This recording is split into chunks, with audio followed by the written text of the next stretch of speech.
Au nom d'Allah, le tout miséricordieux, le très miséricordieux.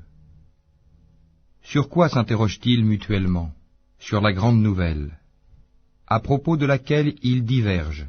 Eh bien non, ils sauront bientôt. Encore une fois, non, ils sauront bientôt. N'avons-nous pas fait de la terre une couche, et placé les montagnes comme des piquets? Nous vous avons créé en couple, et désigné votre sommeil pour votre repos, et fait de la nuit un vêtement, et assigné le jour pour les affaires de la vie, et construit au-dessus de vous 7 cieux renforcés, et y avons placé une lampe, le soleil, très ardente, et fait descendre des nuées une eau abondante, pour faire pousser par elle grains et plantes, et jardins luxuriants. Le jour de la décision, du jugement, a son terme fixé. Le jour où l'on soufflera dans la trompe, vous viendrez par troupes, et le ciel sera ouvert et présentera des portes, et les montagnes seront mises en marche et deviendront un mirage.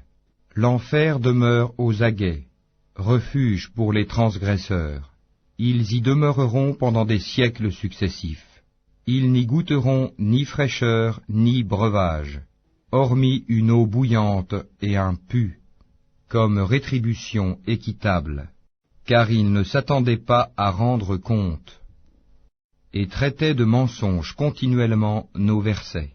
Alors que nous avons dénombré toutes choses en écrit, goûtez donc, nous n'augmenterons pour vous que le châtiment.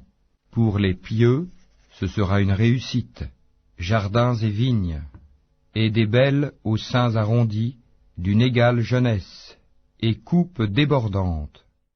Ils n'y entendront ni futilité ni mensonge, à titre de récompense de ton Seigneur et à titre de don abondant, du Seigneur des cieux et de la terre et de ce qui existe entre eux, le tout miséricordieux, il n'ose nullement lui adresser la parole.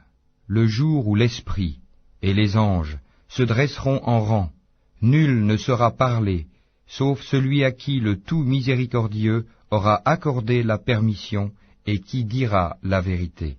Ce jour-là est inéluctable. Que celui qui veut prenne donc refuge auprès de son Seigneur. Nous vous avons averti d'un châtiment bien proche, le jour où l'homme verra ce que ses 2 mains ont préparé, et l'infidèle dira, « Hélas pour moi, comme j'aurais aimé n'être que poussière ».